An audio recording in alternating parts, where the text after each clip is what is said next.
Come travel along with me as I take you to the NBAA National Business Aviation Association conference in Las Vegas, Nevada, 2024. If you're not familiar, this conference is a massive business aviation conference that happens every year. It has a lot of booths, symposiums, educational opportunities. It has a whole flight line of static displays and jets that you can sit in.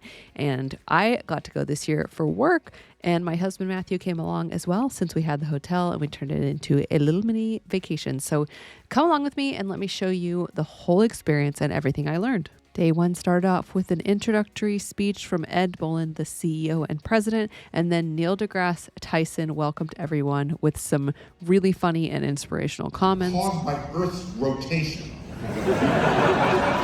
People lost their mind. There was an article the next day in Cincinnati, whatever. It said, "God help the Bengals win." He was honestly hilarious and completely crushed it. And then we went around to all the different booths that everybody has. The first thing I want to talk about is this whole electric airplane trend that I noticed at NBA this year. There was some really kind of space-agey type airplanes that were set out there for everybody to see. This was one of them by Lithium, and then Joby is the other one that is kind of trying to get into this air taxi space. I think they're thinking in the future that this could be used as like air Uber kind of thing. So very interesting, and that was definitely a trend this year, was kind of this whole idea. NBAA had a lot of conversation around innovation. And so while some of these may seem kind of wild and out there right now, I think that they're encouraging people to really think of what the next cool next thing is that none of us have even imagined yet. This convention hall is huge, and there's a ton of different booths people set up. Avfuel was there, ForeFlight was there. All of the big names in business aviation had a showing here. And one of my favorite things was these static engine displays. I think it's really cool to see the inside of these engines. A lot of pilots may have never seen this.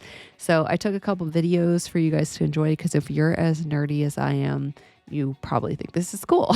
So really neat to see. They kind of break it all out so you can see the different components. And it was very educational, but also just something you need to kind of get a picture of. So this is one of the engines that I use. This is not exactly this one, but the Pratt & Whitney PT6A is in the Pilatus. So this was kind of like their next gen of that. And it's really cool that they have it animated so it's actually moving and color coded for all the different components of that particular engine. All right, next up, I want to talk to you guys about Garmin and some of the really cool announcements they made. The biggest one is this G3000 Prime avionics suite that they are now going to be putting into the Cessna Citation aircraft Gen 3. So the new CJ4 Gen 3 is going to have Garmin avionics, which was a huge announcement. And the big difference is going to be auto throttles and auto land. Now, this gave you the opportunity to select auto land and see how it works. And honestly, it was incredible and so cool to see. The Garmin reps said that they had engineers bring in random people who are not pilots, just like would be passengers on this plane, and then have them add things that they didn't understand. For example, you'll see on the graphic, it says, please fasten your seatbelt. Do not touch the controls. There also will be a section that gives an image of the cockpit door and shows them how to open it. So this was huge. Not only that these Citation jets are going to have Garmin avionics, which they do not have right now. Some of them do if they've had like a specific upgrade from the owner, but this is really cool. This is going to be standard. We also were able to go to the flight line and look at the actual mock-ups of those aircraft with this avionics suite in it. It is just so clean. The only thing I will say I'm nervous about is touchscreen. Touchscreen is tough in turbulence. I've used that on the PC-12 NGX. I do not love it, but that's kind of the way that Garmin does things, is it's pretty much all touchscreen. Now there's workarounds. There's no single point of failure, but that's my only little thing that I'm not a huge fan of. I really like Honeywell, where there are soft keys that you can physically depress. Obviously, the Garmin does have that as well. You'll see on that higher display, but there is a lot of touch screen on a lot of the screens, and I always worry about them glitching, going out, or turbulence. They can be much more challenging to use, which is the biggest thing that I've found so far.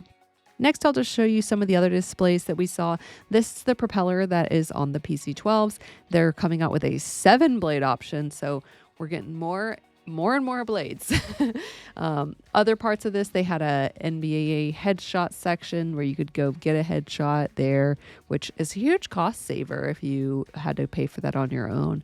They had helicopters in here. They had all kinds of stuff, and it was really, really cool to walk around and just see anybody with an aviation interest or business was there. So next we headed over to the static outdoor displays. So it's a different location. We drove over there and then got ready to walk around and look at the actual airplanes, which of course is everybody's favorite part. The first thing I saw when we got to the flight line was the pink jet. This is on social media. Stephanie is the pilot. She's big on social media as well. And this is a nonprofit organization dedicated to spreading awareness of breast cancer, supporting survivors, and raising money. She was there all decked out in pink with her awesome L39, and just a great organization to check out. So we wandered around the flight line a little bit more and then found our way over to the Textron Beechcraft Cessna part of the display, where we looked at the new Gen 3 version of the CJ4, the CJ3. They have what they call an Ascend now, and the Longitude and the Latitude. So we were able to get in these airplanes and look around. They have some really cool interiors on these display aircraft. As you'll see coming up here, some gold accents. They really make it look nice for the air show displays, but of course you could have that as an option in your plane if you wanted. So all beautiful, beautiful aircraft, but it was really cool to see the Garmin avionics layout that we were talking about earlier actually in these airplanes or the mock-ups. So you get to see what the cockpit is actually going to look like and the layout will be. I think my favorite was the Longitude, which was just so beautiful, very spacious cabin. You can stand all the way up in it, which is new for me for planes that I've flown. Great avionics, very clean cockpit, spacious, so beautiful. After this, we were kind of fried. It was like 80 degrees outside, so we headed back to the hotel. Matthew had been working by the pool all day on his nonprofit, which is Good News Aviation. This is an organization that does a lot of things internationally to basically end human trafficking. He also has a lot that he does for anti-poaching, things like that. So I'll include the link to that if you guys didn't know that is what my husband does. So he was working on that quite a lot throughout the day, and then we were all ready for dinner. We went to this really good, super fancy sushi restaurant called Catch, and then went out to some of the after parties, and then relatively early to bed because I had to get up the next day for the convention. This is actually walking over to the convention center. We had a bagel sandwich and a couple donuts at this incredible place called Bagel Mania that has the donut shop in it. And honestly, the best donuts I've ever had in my entire life. So after getting some food in me, it was over to the convention center for round 2. The first thing I checked out was this 206 turbine conversion thing, which was so cool. If you guys don't know, I fly a 206 a lot in Idaho, and I just thought that was awesome. We have a lot of summits and roundtables that we can do at this convention as well. So this was talking about sustainable fuel, which was very informative and interesting. After that, I was heading to a social media panel about how you can use social media to further your business. But first, I got to stop and pet this very good puppy. On a side note, big thanks to all the law enforcement that were there. The security was very, very good at this organization, and I really appreciated them taking time out to keep us all safe.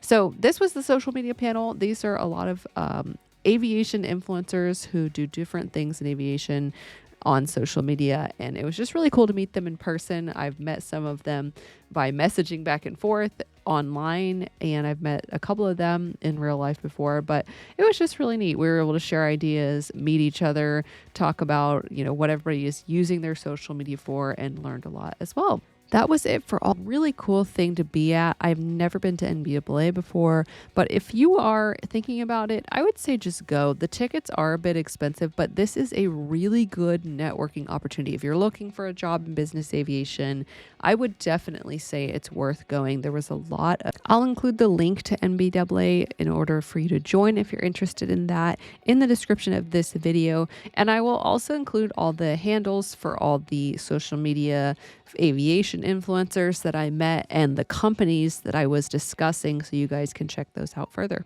The last little bit that I'll add is that on the way home in the airport, we ran into a really awesome organization that partners with Southwest Airlines and helps get kids who need to get to medical appointments to their appointments on Southwest flights. So this is Miracle Flights, the cure for distance. I've included pictures of this because I do have people that contact me looking for this kind of thing. So this might be a really awesome organization for you to be aware of. Anyways, hope you guys enjoyed the video. Hope this was informative and helpful. And as always, fly safely.